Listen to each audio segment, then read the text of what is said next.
जादुई पतीला। दयालपुर नाम का एक गांव था जहां बाबूलाल नाम गरीब किसान रहता था। उस किसान के पास एक छोटा सा खेत था। उसी खेत में खेती करके जो भी अनाज होता उसी से बाबूलाल खुश था। उसकी बीवी निर्मला घर में एक गाय की देखभाल में लगी रहती और उसके दूध से भी कुछ खर्चे निकल जाया करते थे। कई बार फसल अच्छी नहीं होती थी। बाबूलाल, आज खेत में जाना जरूरी है, खेत भी सूखता जा रहा है, कुछ समझ नहीं आता। निर्मला। निर्मला, खेत में दिन रात मेहनत करते हो लेकिन फिर भी फसल अच्छी नहीं होती, भगवान ना जाने कब तक हमारी परीक्षा लेंगे। बाबूलाल, शुक्र है हमारे पास यह गाय है, नहीं तो हमारे घर में कुछ भी खाने को नहीं होता। निर्मला, देखो जी, हम इस गाय के दूध के व्यापार को बढ़ा लेते हैं, जिससे कुछ तो पैसे आएंगे घर चलाने को। बाबूलाल, बोल दो तुम सही रही हो, लेकिन खेत को भी तो नहीं छोड़ सकते, कभी ना कभी तो बारिश होगी जिससे खेतों में नमी आ जाएगी और फसल अच्छी होगी। निर्मला, क्या करें, कुछ समझ नहीं आती। मैं इस गरीबी से तंग आ गई। माँ जी की दवाइयों का खर्चा भी बड़ी मुश्किल से निकल पाता है। बाबूलाल, तुम चिंता मत करो निर्मला, भगवान के यहाँ देर है अंधेर नहीं। खेत में कुछ काम बाकी बचा है, मैं उसे निपटा कर आता हूँ। तुम माँ और बच्चों का ध्यान रखना। अच्छा। निर्मला जी, ठीक है। बाबूलाल घर से निकलकर सीधा खेतों की तरफ जा रहा था। उसे रास्ते में महान पंडित मिले। वह बाबूलाल को देखते ही गाने लगे, आज शुभ दिन आया है, तेरे समय ने तुझे बुलाया है। जिस घड़ी का तुझे इंतजार था वह तेरे निकट चला आया है। बाबूलाल को थोड़ा अजीब लगा। बाबूलाल, यह क्या बोल रहे हैं पंडित जी? बाबूलाल मन में, मगर गांव में सब लोग जानते हैं कि ये एक महान पंडित हैं, इनका कहाँ कभी खाली नहीं जाता। बाबूलाल, प्रणाम पंडित जी। आज कहाँ को चल दिए और क्या बोलते जा रहे हो? वैसे तो रोज चुपचाप चले जाते हो, आज गाना गा रहे हो। पंडित बाबूलाल को ही घूरे जा रहा था और वही गीत गाए जा रहा था। आज शुभ दिन आया है, तेरे समय ने तुझे बुलाया है। जिस घड़ी का तुझे इंतजार था वह तेरे निकट चला आया है।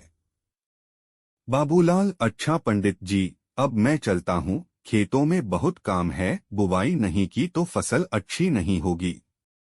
उसके बाद बाबूलाल खेत में पहुंच गया और खेत खोदने लगा। आधा खेत खोद दिया।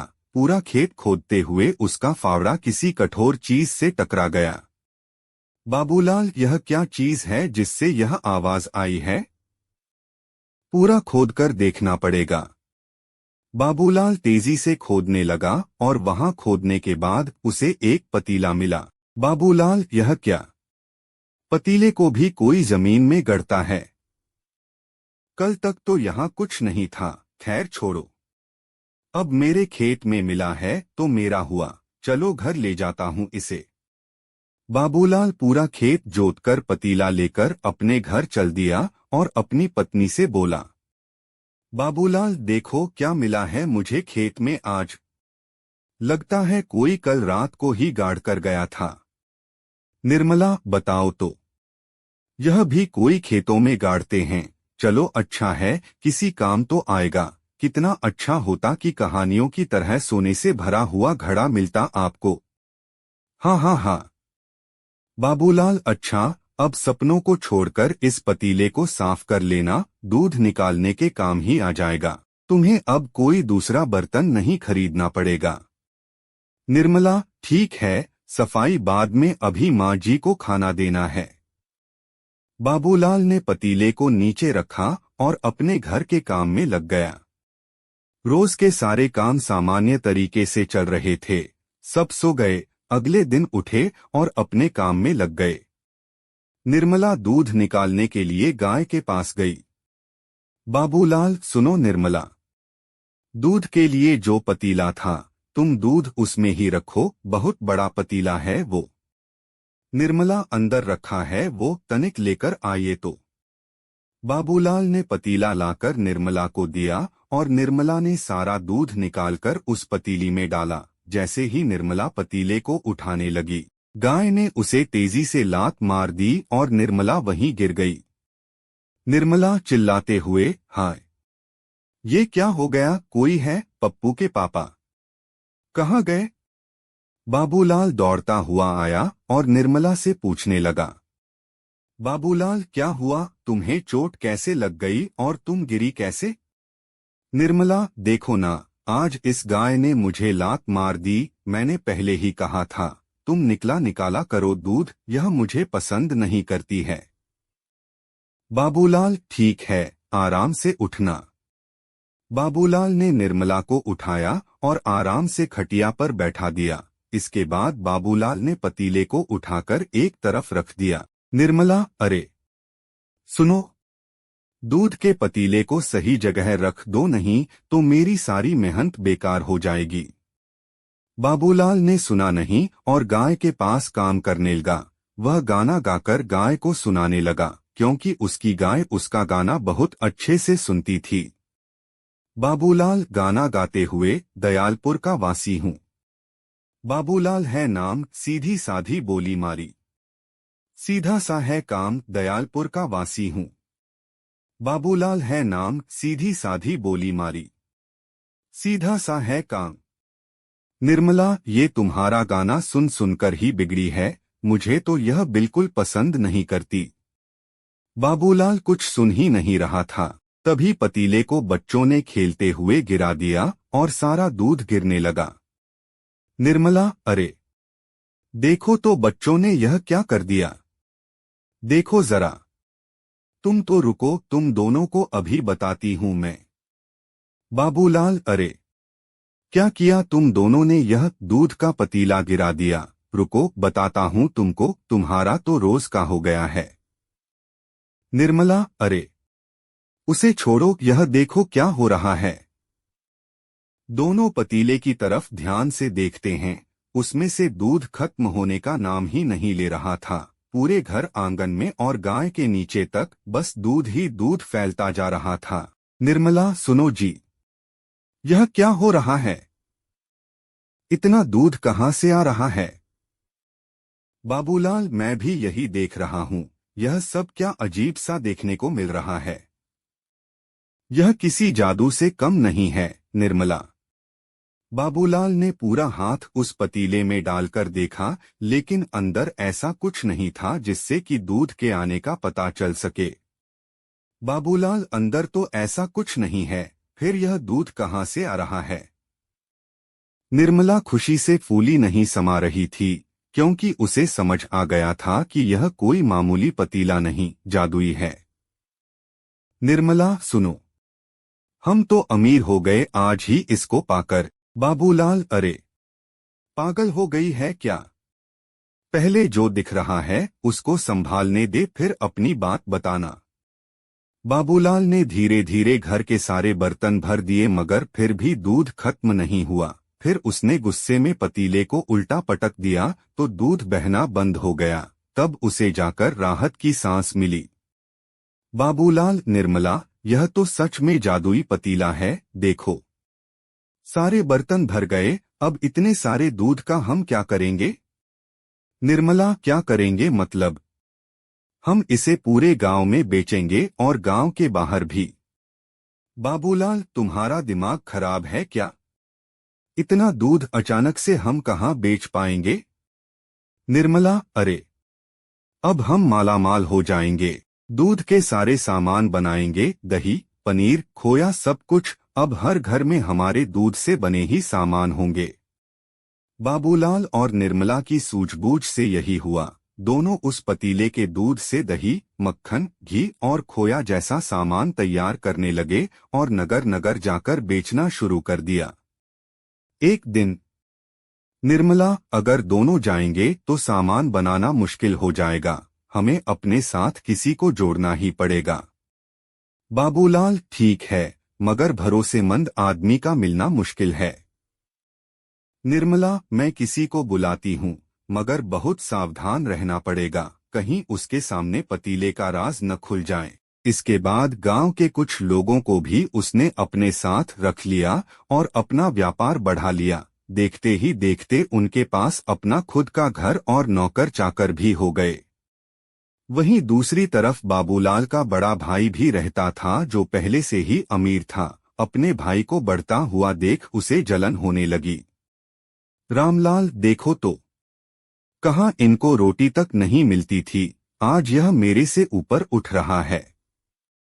चेतन, सही कहा जीजाजी, गरीब भिखारी लगता था, लेकिन अब तो ठाठ बाट देखो, आपके सामने है सब कुछ। रामलाल, पता करो फिर। इस बात का इंतजार है, आखिर यह ऐसा क्या कर रहा है। चेतन, आप चिंता मत कीजिए, मैं इसका पता लगा लूंगा, आखिर माजरा क्या है।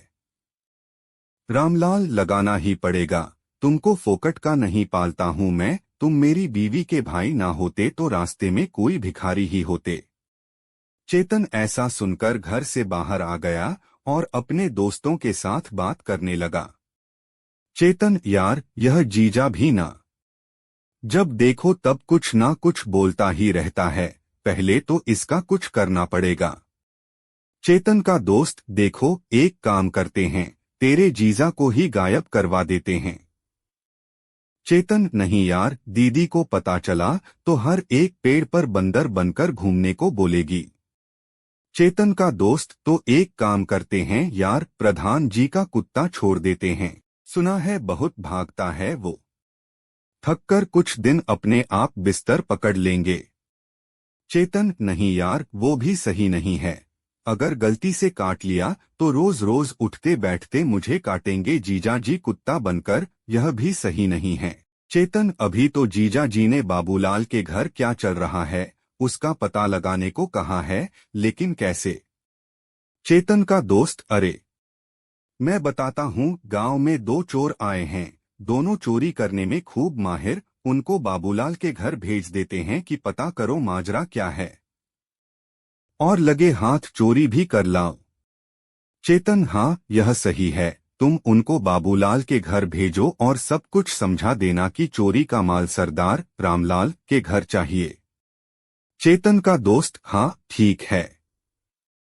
दोनों चोर छिपते हुए बाबूलाल के घर जा पहुंचे और खिड़की से झांककर देखते हैं। उस समय बाबूलाल और निर्मला पतीले से दूध बढ़ा रहे थे। यह सब देखते ही चोर बोला। पहला चोर, उड़ी बाबा, यह देखो कोई जादू चल रहा है क्या, यह दूध कहाँ से आ रहा है। दूसरा चोर, अरे मूर्वक, यही है जादुई पतीला, इसी की वजह से बाबूलाल सेठ बन गया है, इसी पे अपन को हाथ साफ करना है, आज समझा। दोनों रात में बाबूलाल के घर गए और दीवार से कूदकर अंदर आए। पहला चोर, उड़ी बाबा, तुम इंतजार करो, जब यह इस कमरे से बाहर जाएगा तब अपना हाथ साफ करेंगे।